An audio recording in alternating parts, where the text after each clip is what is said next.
السلام علیکم every one, کیسے ہیں آپ سب؟ الحمدللہ میں تو اللہ کے رحم و کرم سے ٹھیک ہوں، امید کرتی ہوں آپ سب بھی ٹھیک ہوں گے۔ تو چلیے ہم جانتے ہیں محمد رسول اللہ صلی اللہ علیہ وآلہ وسلم کی حدیثوں کے بارے میں۔ تو اس ویڈیو میں میرے ساتھ بنے رہیے۔ بسم اللہ الرحمن الرحیم۔ تو چلیے شروع کرتے ہیں نبی کریم صلی اللہ علیہ وآلہ وسلم کی حدیثیں۔ نبی کریم صلی اللہ علیہ وسلم کی حدیث حضرت ابن شماسہ مہری رحمۃ اللہ علیہ سے روایت ہے کہ ہم حضرت ابو بن عاص کے پاس ان کے آخری وقت میں موجود تھے۔ وہ زار و قطار رو رہے تھے اور دیوار کی طرف اپنا رخ کیے ہوئے تھے۔ ان کے صاحبزادے ان کو تسلی دینے کے لیے کہنے لگے، ابا جان، کیا نبی کریم صلی اللہ علیہ وآلہ وسلم نے آپ کی فلاح بشارت نہیں دی تھی؟ کیا رسول اللہ صلی اللہ علیہ وسلم نے آپ کو فلاح بشارت نہیں دی تھی؟ یعنی آپ کو تو نبی کریم صلی اللہ علیہ وآلہ وسلم نے بڑی بڑی بشارتیں دی ہیں۔ یہ سن کر انہوں نے دیوار کی طرف سے اپنا رخ بدلا اور فرمایا، سب سے افضل چیز جو ہم نے آخرت کے لیے تیار کی ہے وہ اس بات کی شہادت ہے کہ اللہ تعالیٰ کے سوا کوئی معبود نہیں اور محمد صلی اللہ علیہ وآلہ وسلم اللہ کے رسول ہیں۔ میری زندگی کے 3 دور گزرے ہیں۔ ایک دور وہ تھا جب رسول اللہ صلی اللہ علیہ وسلم سے بغض رکھنے والا مجھ سے زیادہ کوئی اور شخص نہ تھا، اور جبکہ میری سب سے بڑی تمنا یہ تھی کہ کسی طرح آپ پر میرا قابو چل جائے تو میں آپ کو مار ڈالوں۔ یہ تو میری زندگی کا سب سے بدتر دور تھا۔ خدا نخواستہ میں اس حال پر مر جاتا تو یقیناً دوزخی ہوتا۔ اس کے بعد جب اللہ تعالیٰ نے میرے دل میں اسلام کا حق ہونا ڈال دیا تو میں آپ کے پاس آیا اور میں نے عرض کیا، اپنا مبارک ہاتھ بڑھائیے تاکہ میں آپ سے بیعت کروں۔ آپ صلی اللہ علیہ وسلم نے اپنا ہاتھ مبارک بڑھا دیا۔ میں نے اپنا ہاتھ پیچھے کھینچ لیا۔ آپ نے فرمایا، عمرو یہ کیا؟ میں نے عرض کیا، میں کچھ شرط لگانا چاہتا ہوں۔ فرمایا، کیا شرط لگانا چاہتے ہو؟ میں نے کہا، یہ کہ میرے سب گناہ معاف ہو جائیں۔ آپ صلی اللہ علیہ وسلم نے ارشاد فرمایا، کیا تمہیں خبر نہیں کہ اسلام تو کفر کی زندگی کے گناہوں کا تمام قصہ ہی پاک کر دیتا ہے، اور ہجرت بھی پچھلے تمام گناہ معاف کر دیتی ہے، اور حج بھی پچھلے سب گناہ ختم کر دیتا ہے۔ یہ دور وہ تھا جبکہ آپ سے زیادہ پیارا، آپ سے زیادہ بزرگ و برتر میری نظر میں کوئی اور نہ تھا۔ آپ کی عظمت کی وجہ سے میری یہ تاب نہ تھی کہ آپ کو نظر بھر کر دیکھ سکتا۔ اگر مجھ سے آپ کی صورت مبارک پوچھی جائے تو میں کچھ نہیں بتا سکتا، کیونکہ میں نے کبھی پوری طرح آپ کو دیکھا ہی نہیں۔ کاش اگر میں اس حال پر مر جاتا تو امید ہے کہ جنتی ہوتا، کہ پھر ہم کچھ چیزوں کے متولی اور ذمہ دار بنے اور نہیں کہہ سکتے کہ ہمارا حال ان چیزوں میں کیا رہا۔ یہ میری زندگی کا 3 دور تھا۔ اچھا دیکھو، جب میری وفات ہو جائے تو میرے جنازے کے ساتھ کوئی واویلا اور شور و شراب کرنے والی عورتیں نہ جائیں، نہ زمانہ جاہلیت کی طرح آپ میرے جنازے کے ساتھ ہوں۔ جب مجھے دفن کر چکو تو میری قبر پر اچھی طرح مٹی ڈالنا اور جب فارغ ہو جاؤ تو میری قبر کے پاس اتنی دیر ٹھہرنا جتنی دیر میں اونٹ ذبح کر کے اس کا گوشت تقسیم کیا جاتا ہے، تاکہ تمہاری وجہ سے میرے دل لگا رہے اور مجھے معلوم ہو جائے کہ میں اپنے رب کے بھیجے ہوئے فرشتوں کے سوالات کے جوابات کیا دیتا ہوں۔ حضرت عمر رضی اللہ تعالی عنہ سے روایت ہے کہ نبی کریم صلی اللہ علیہ وسلم نے ارشاد فرمایا، خطاب کے بیٹے، جاؤ لوگوں میں یہ اعلان کر دو کہ جنت میں صرف ایمان والے ہی داخل ہوں گے۔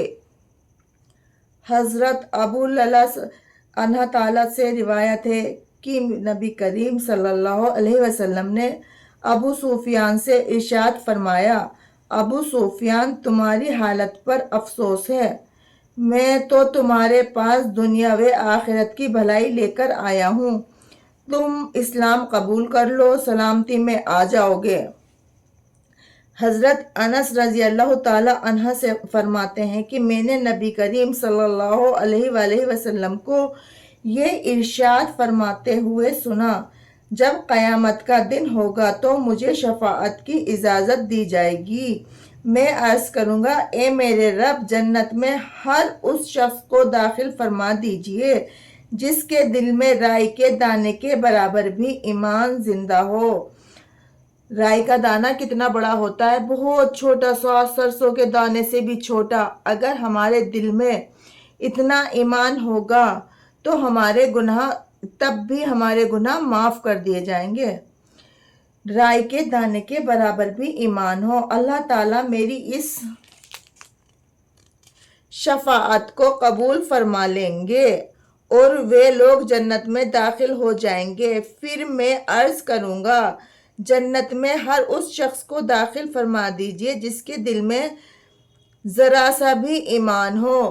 اگر ہم اپنے ایمان پر قائم رہیں گے، ایمان ہمارے دل میں ذرا سا بھی ہے، اپنا ایمان اپنے دلوں میں پختہ رکھیے تو ہماری آخرت بھی اس سے ہی سنورے گی۔ ہم اپنا ایمان لے کر مریں گے تو ہم جنت میں ضرور سے جائیں گے، یہ ہمارے حضور کا ہم سے وعدہ ہے۔ حضرت ابو سعید خدری رضی اللہ تعالی عنہ سے روایت ہے کہ نبی کریم صلی اللہ علیہ وسلم نے ارشاد فرمایا، جب جنتی جنت میں اور دوزخی دوزخ میں داخل ہو چکے ہوں گے تو اللہ تعالیٰ ارشاد فرمائیں گے، یعنی کہ جن کو دوزخ میں جانا ہے، جن کے دل میں ذرہ برابر بھی ایمان نہیں ہے تو وہ دوزخ میں جائیں گے، جس کے دل میں رائی کے دانے کے برابر بھی ایمان ہو اسے بھی دوزخ سے نکال لو۔ چنانچہ ان لوگوں کو بھی نکال لیا جائے گا، ان کی حالت یہ ہوگی کہ وہ جل کر سیاہ فام ہو گئے ہوں گے، اس کے بعد ان کو نہر حیات میں ڈالا جائے گا تو وہ اس طرح فوری طور پر تر و تازہ ہو کر نکل آئیں گے جیسے دانہ سیلاب کے کوڑے میں پانی اور کھاد ملنے کی وجہ سے فوری اگ جاتا ہے۔ کبھی تم نے غور کیا ہو کہ وہ کیسے زرد بل کھایا ہوا نکلتا ہے؟ یہ کہہ رہے ہیں کس طرح بیج سے پودا بنتا ہے، کس طرح کھاد میں مٹی میں ہم دانے کو ڈالتے ہیں وہ اگ کر آتا ہے۔ جب دوزخی جل کر راکھ ہو جائیں گے تو وہ نہر میں جائیں گے، نہر حیات میں ڈالے جائیں گے تو وہ جیسے بیج سے پودا بنتا ہے اس طرح سے دوبارہ بن کر نکل آئیں گے، جیسے تر و تازہ پودا بن کر آتا ہے۔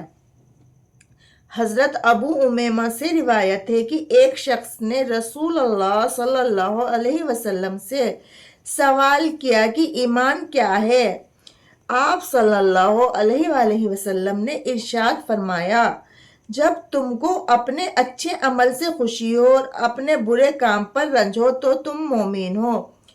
یہ ہم سب کو پتا ہوتا ہے کہ ہم نے کیا برا کام کیا ہے، کیا اچھا کام کیا ہے۔ ہم کسی کے لیے اچھائی کرتے ہیں تو ہمارا دل ہمیں اس کے لیے بھلے ہی سامنے والا بندہ ایک شبد شکریہ کا بھی نہ کہے، مگر ہمارے دل میں سکون رہتا ہے کہ ہم نے بہت اچھا کام کیا ہے۔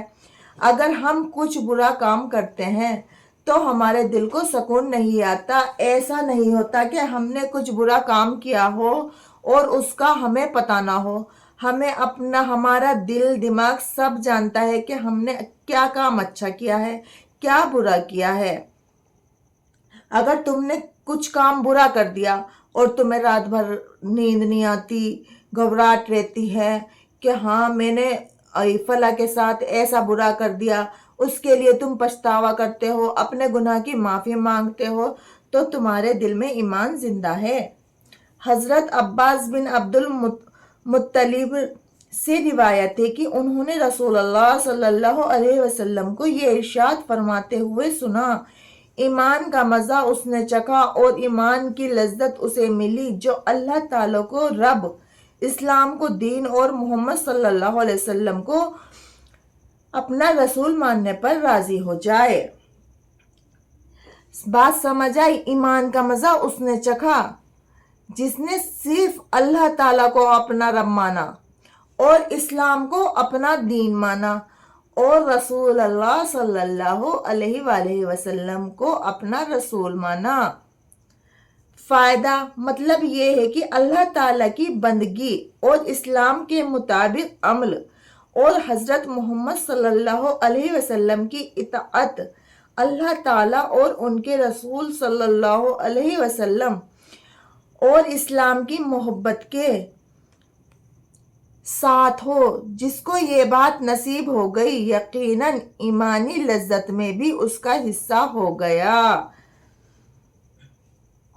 حضرت انس رضی اللہ تعالی عنہ سے روایت کرتے ہیں کہ رسول اللہ صلی اللہ علیہ وسلم نے ارشاد فرمایا: ایمان کی حلاوت اسی کو نصیب ہوگی جس میں 3 باتیں پائی جائیں گی.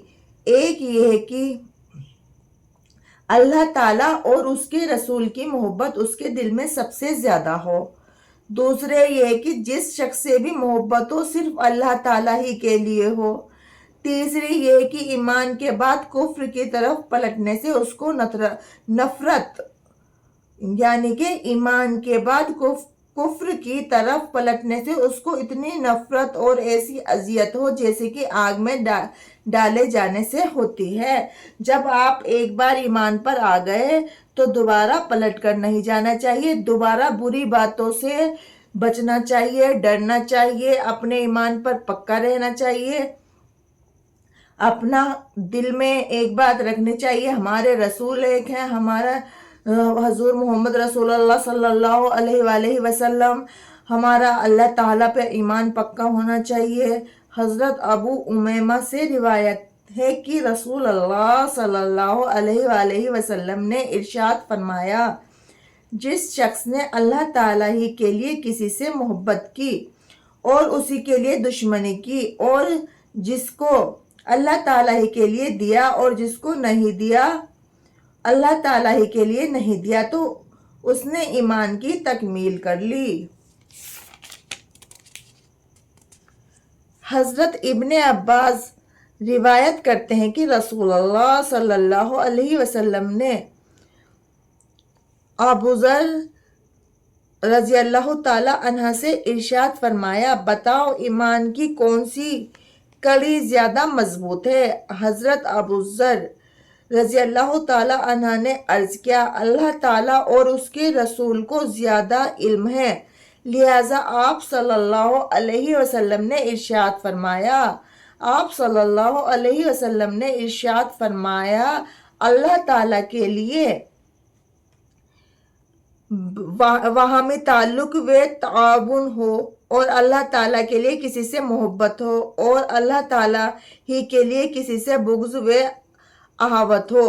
فائدہ مطلب یہ کہ ایمانی شعبوں میں سے سب سے زیادہ جاندار اور پائیدار شعبہ یہ ہے کہ بندے کا دنیا میں جس کے ساتھ جو برتاؤ ہو، خواہ تعلق قائم کرنے کا ہو یا تعلق توڑنے کا، محبت کا ہو یا عداوت کا، وہ اپنے نفس کے تقاضے سے نہ ہو بلکہ صرف اللہ تعالیٰ کے لیے ہو اور انہی کے حکم کے ماتحت ہو.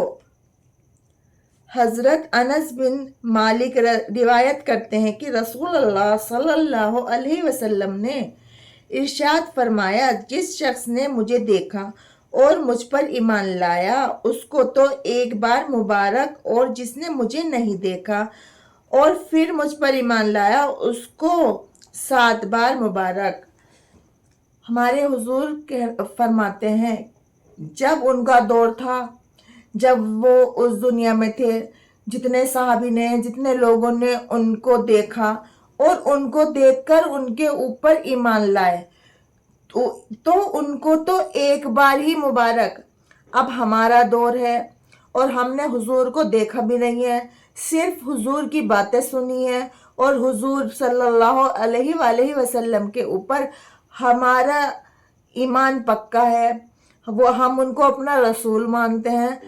تو حضور نے ہم جیسے لوگوں کے لیے بولا ہے کہ جس نے مجھے نہیں دیکھا اور پھر بھی مجھ پر ایمان لایا اس کو 7 بار مبارک، مطلب کہ 7 بار مبارکباد۔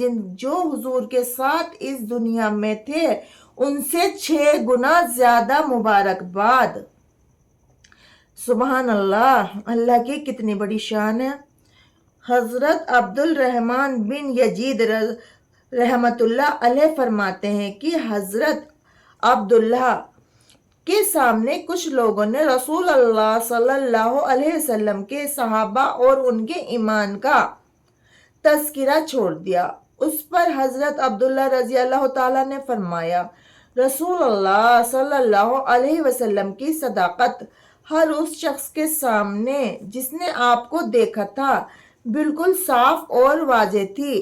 اس ذات کی قسم جس کے سوا کوئی معبود نہیں کہ سب سے افضل ایمان اس شخص کا ہے جس کا ایمان بن دیکھے ہو۔ پھر اس کے ثبوت میں انہوں نے یہ آیت پڑھی، الف لام میم ذالک الکتاب لا ریب فیہ یؤمنون بالغیب۔ یہ ترجمہ، یہ کتاب ہے، اس میں کوئی شک و شبہ نہیں، متقیوں کے لیے ہدایت ہے جو غیب پر ایمان رکھتے ہیں۔ حضرت انس بن مالک رضی اللہ تعالی بیان کرتے ہیں کہ رسول اللہ صلی اللہ علیہ وسلم نے ارشاد فرمایا، مجھے تمنا ہے کہ میں اپنے بھائیوں سے ملتا۔ صحابہ نے عرض کیا، کیا آپ کے بھائی نہیں ہیں؟ آپ صلی اللہ علیہ وسلم نے ارشاد فرمایا، تم تو میرے صحابہ ہو اور میرے بھائی وہ لوگ ہیں جو مجھے دیکھے بغیر مجھ پر ایمان لائیں گے۔ مطلب کہ جو لوگ ان کو دیکھے بنا حضور پر ایمان لائے ان لوگوں کو حضور نے اپنا بھائی مانا ہے۔ ہم حضور کی امت ہیں اور ہم سب کو حضور، ہمارے جتنے بھی گھر والے ہیں، جتنے بھی لوگ ہیں اس دنیا پہ حضور پر بنا دیکھے ایمان لائے، تو تم میرے حضور کے ساتھ جو ایمان لائے تھے حضور کے اوپر وہ تو حضور کے صحابہ ہیں، تم تو میرے صحابہ ہو اور میرے بھائی وہ لوگ ہیں جو مجھے دیکھے بغیر مجھ پر ایمان لائیں گے۔ اگر آپ کو ویڈیو پسند آئی ہے تو پلیز لائک، شیئر، کمنٹ ضرور کیجیے گا۔ اللہ حافظ۔